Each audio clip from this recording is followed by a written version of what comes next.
Merci d'être fidèle au rendez-vous de l'émission Réflexion. Aujourd'hui, dans l'émission Réflexion, je me trouve précisément à Haguenau, au nord de Strasbourg, et je me retrouve en présence d'un frère, en présence d'un ami, en présence du théologien Martin Luch. Et c'est avec lui que nous allons passer ces instants, et je vous invite vraiment à avoir des oreilles grandes ouvertes, mais surtout à avoir un cœur grand ouvert pour écouter ce que notre frère Martin va nous partager. Et je vais maintenant plus loin dans cette analyse qui est extrêmement importante.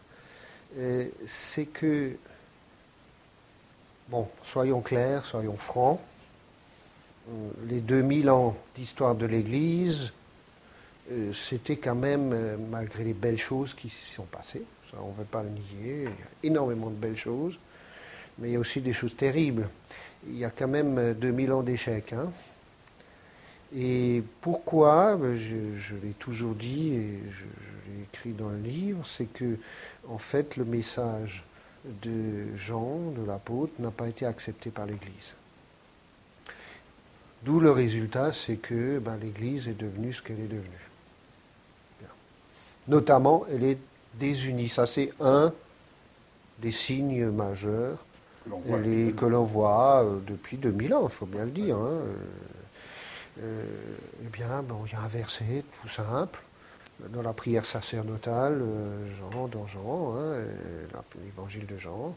Je leur ai donné ma gloire afin qu'ils soient un. Donc il n'y a pas d'autre solution que de vivre dans la gloire, dans le revêtement et dans un environnement de gloire, de transformation et de métamorphose pour être un. La discussion, la théologie, je sais de quoi je parle, les négociations, le fait d'organiser un tas de machins, de trucs, bref, enfin, toutes les recettes humaines ne servent à rien pour obtenir l'unité des chrétiens et l'unité du corps de Christ. C'est pas possible. D'ailleurs, bon, si on revient à l'unité du corps du Christ, et si on sait ce que c'est que le corps du Christ aujourd'hui, après la résurrection et l'ascension, il faudrait qu'on ait un autre aspect. Oui. Par voie de conséquence. Oui. Donc, ce revêtement, cette métamorphose, cette transformation, cette transfiguration.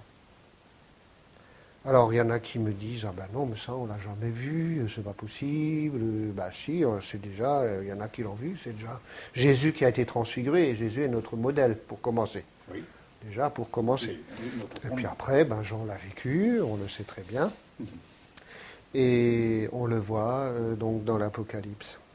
Et la révélation, je préfère presque le terme révélation, comme disent les Anglais, revelation, pour la simple raison que l'Apocalypse, c'est quelque chose qui est caché et qui nous est révélé. Hein. Donc c'est le voile qui est déchiré, on rentre dans le Saint des Saints, etc., etc. Donc le but de la croix et de la résurrection, c'est que nous puissions rentrer dans une vie de victoire, de gloire par le Saint-Esprit. Parce que le ministère majeur du Saint-Esprit, c'est de nous mener au ciel. Il y a un passage que Jésus, que Jésus a dit, notamment aussi dans l'évangile de Jean, je fais ce que j'ai vu le Père faire. Donc je refais ce que j'ai vu. Si on ne voit rien, excusez-moi, on ne peut pas refaire. Comment voulez-vous parler des choses célestes si on n'a pas vécu les choses célestes? Et je reviens à une globalité de l'être humain. L'être humain ne peut pas communiquer uniquement au niveau de sa pensée, d'une idéologie, ou d'une manière de parler, d'une manière de faire. Ça, on le trouve dans le monde. Tout simplement, je fais, je dis, j'agis, je fais. Et, bon, mais on agit et on fait malgré, envers et contre tout, à la manière quand même du monde. On fait du bien, c'est sympa, on a construit quelque chose, on a monté un machin, excusez l'expression, on a fait un machin, un truc. Et merci Seigneur, c'est magnifique. Oh, alléluia. J'ai fait. Ou le Seigneur a fait à travers moi. Mais enfin bon, on a quand même une petite arrière-pensée. C'est quand même moi, hein, j'étais dans le coup là. Hein. Alors qu'en réalité, pour que le royaume de Dieu se manifeste, il faut qu'il y ait la disparition du symbole, il faut qu'on devienne réalité céleste. Et que non seulement nous fassions, mais ce n'est pas ça qui prime d'abord, il ne faut pas mettre la charrue avant les bœufs, il faut que nous soyons célestes. Et pas seulement au niveau des pensées, au niveau des concepts, il faut que nous soyons célestes, esprit, âme et corps. Et quand on passe au niveau du corps, c'est là que ça se corse. Parce que c'est ce qu'on voit. Il s'agit très exactement de la révélation des fils et des filles de Dieu, dont il est question dans Romains 8, qui l'attend. Paul qui disait « Ne vous découragez pas, même si votre corps, votre tente se détériore, votre être intérieur se renouvelle de jour en jour. » Donc il y avait les chrétiens à l'époque avaient déjà cette notion du corps qui normalement aurait dû avoir un autre aspect. Ils avaient cette notion du céleste déjà à l'époque, qu'il fallait être céleste.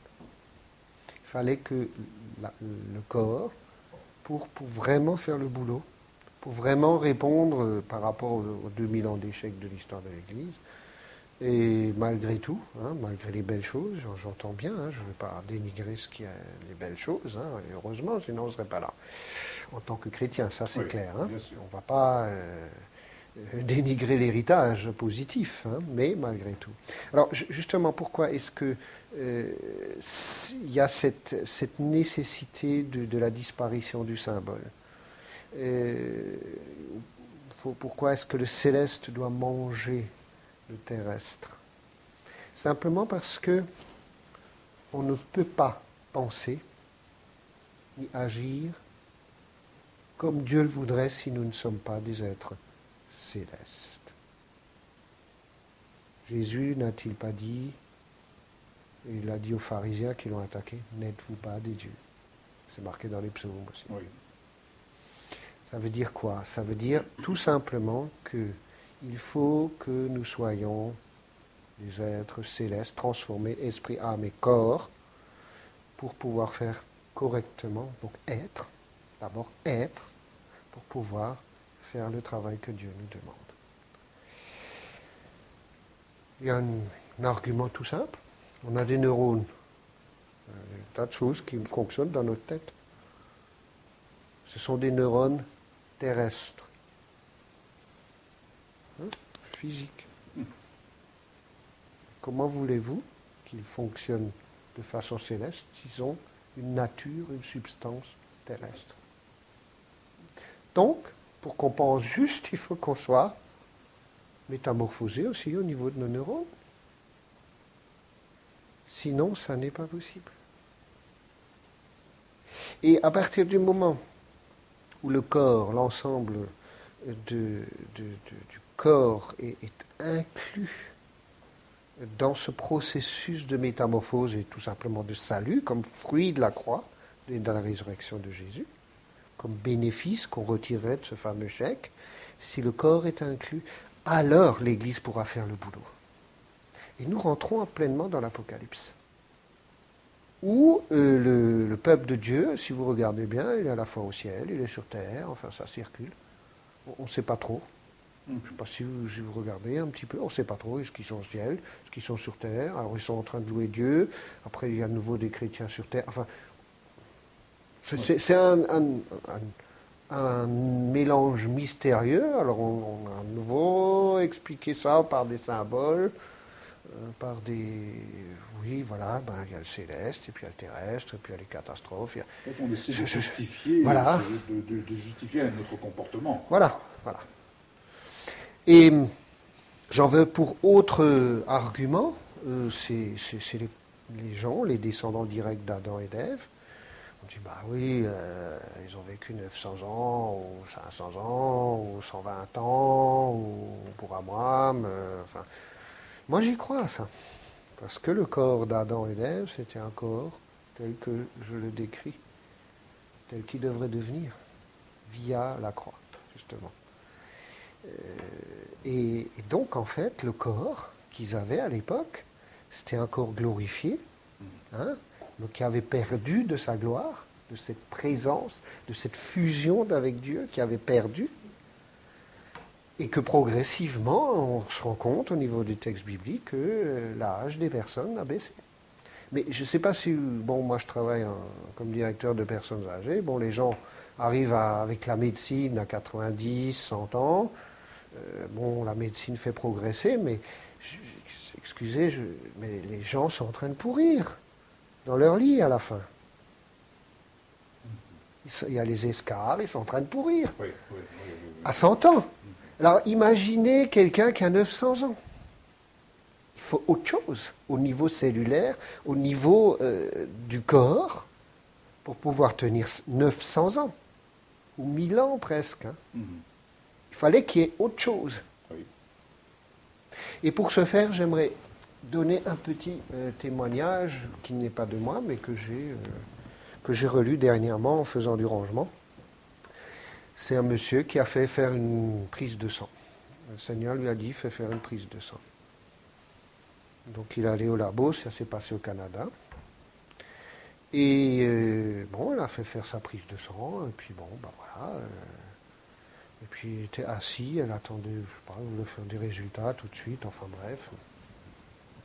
Puis l'infirmière, puis le médecin qui sont venus avec de grands yeux vers ce patient, chrétien évidemment.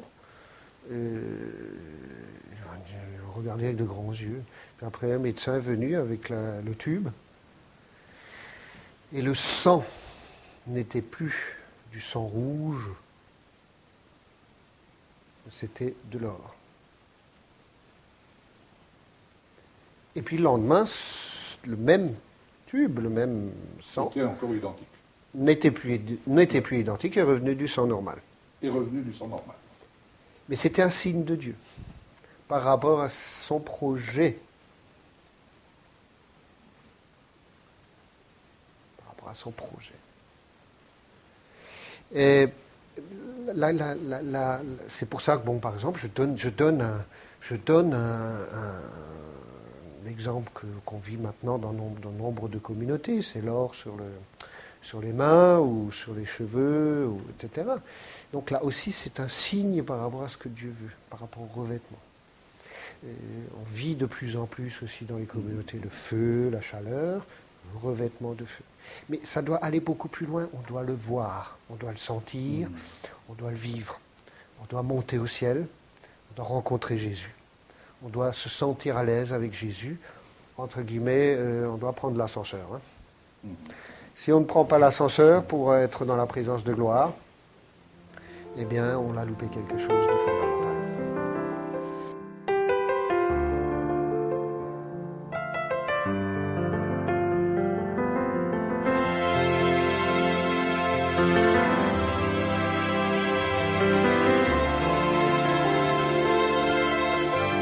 Quand je vois les arbres, œuvre de ta parole, quand je vois les hommes, œuvre de tes mains, quand je vois les arbres, œuvre de ta parole, quand je vois les hommes, œuvre de tes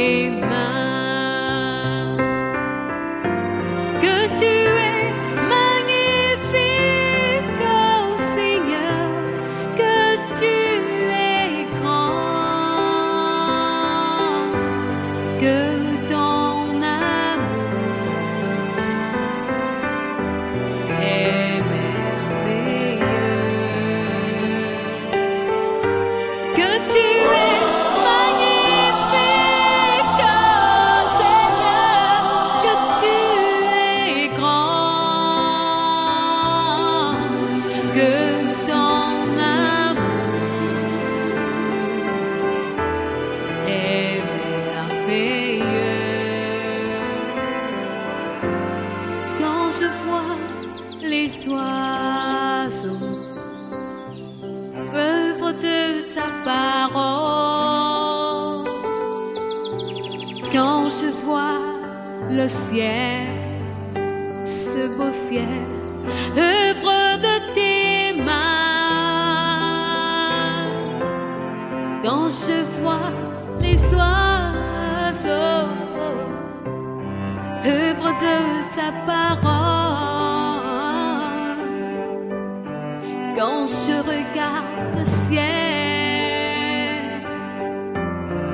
œuvre de tes mains.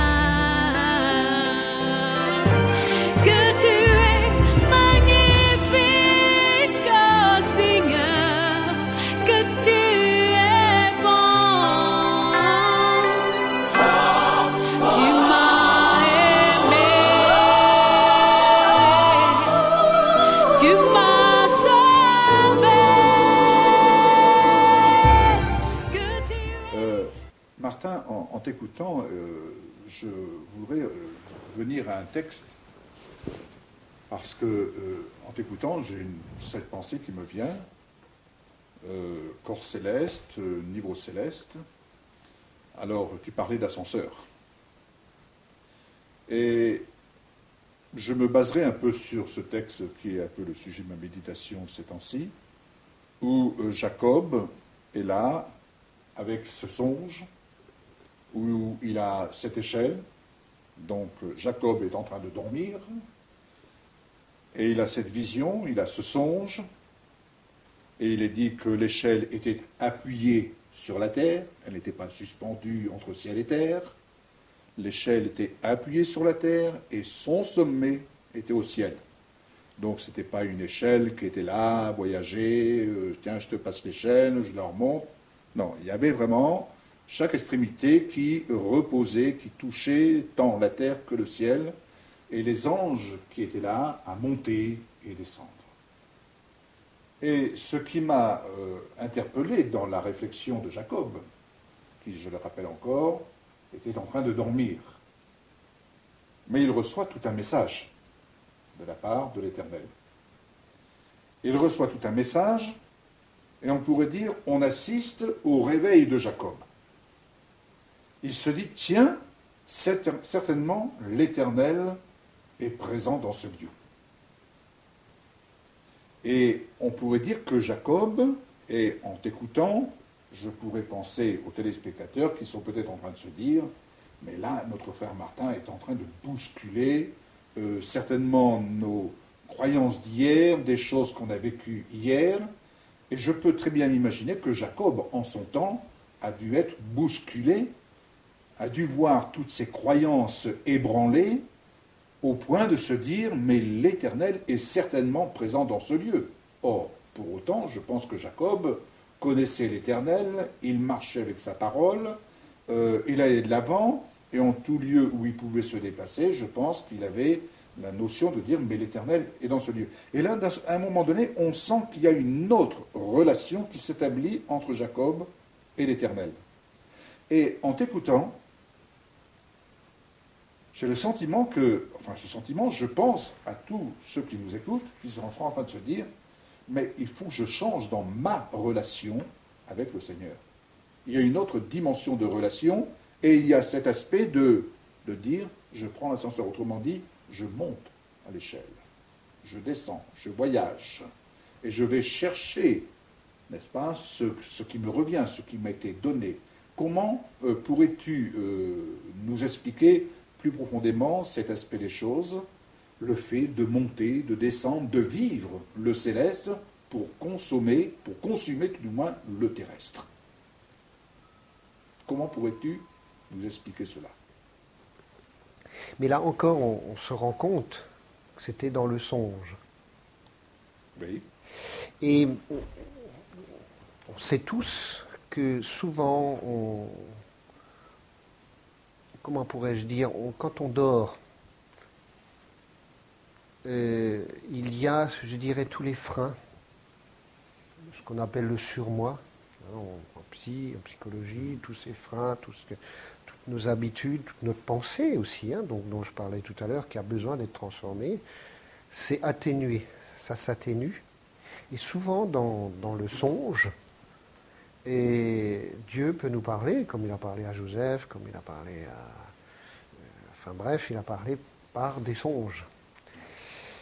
C'est-à-dire qu'en fait, les obstacles sont déjà atténués, notamment quand on dort. Hein. Et ça peut aussi être dans l'inverse, hein, par les attaques de l'ennemi, dans le sommeil, il peut nous attaquer aussi. Hein. Donc là, c'était effectivement cette échelle qui monte, qui descend. Jacob a compris à ce moment-là que Dieu était véritablement avec lui, c'est-à-dire qu'il avait en quelque sorte reçu la bénédiction. C'était, entre guillemets, hein, si je puis dire, avant l'épisode pas très net, hein, mais disons bon, il allait chercher la chose importante. Il est allé chercher la bénédiction, c'était pas très correct vis-à-vis d'Ésaü quelque part, mais bon, qu'est-ce que vous voulez, Ésaü a vendu la bénédiction pour un plat de lentilles. Je veux dire que Ésaü, il avait faim, il a été à la chasse, bon, il a vendu le meilleur pour un plat de lentilles, pour quelque chose de terrestre. Il a vendu le céleste pour quelque chose de terrestre, d'immédiat. Hein, consommation immédiate, j'ai faim, j'ai soif, hop. Il faut vite que j'ai quelque chose, et puis hop, la bénédiction, ça viendra après. Bon, c'est vrai, après Jacob, il a louvoyé. Hein. Donc il a eu cette vision du ciel ouvert, disons-le, avec donc cette possibilité d'aller dans les lieux célestes. Il savait à ce moment-là, d'ailleurs il a fait un autel, Dieu est avec moi. Et tout ce qui a suivi, l'a prouvé. Et Dieu l'a béni tant au niveau matériel qu'au niveau de la descendance, qu'au niveau de toutes ces choses. Et même Ésaü ne l'a pas trucidé à son retour, hein. Bien qu'il ait eu très peur, hein, parce que Ésaü c'était un guerrier, alors que lui c'était un berger, hein, il n'était pas tout à fait... il voulait plutôt faire avancer les femmes et les enfants. Femmes et les enfants d'abord, avec les moutons, à la rencontre d'Ésaü, quoi. Hein, et puis, mais c'était les femmes et les enfants. C'était un Jacob, c'était quand même... Bref, mais bon, Dieu a arrangé le coup. Hein, et puis, bon, bah, ça s'est bien passé par la suite. Et donc, il est devenu, évidemment, fait partie de cette lignée que Dieu, une fois de plus, hein, donc il y a cette lignée, cette sainte lignée, mise à part, que là encore, qu'il a donné naissance au peuple d'Israël et ensuite au peuple chrétien, etc. Mais j'aimerais insister sur quelque chose qui a suivi avec Jacob. C'est ce combat avec l'ange ou avec l'Éternel.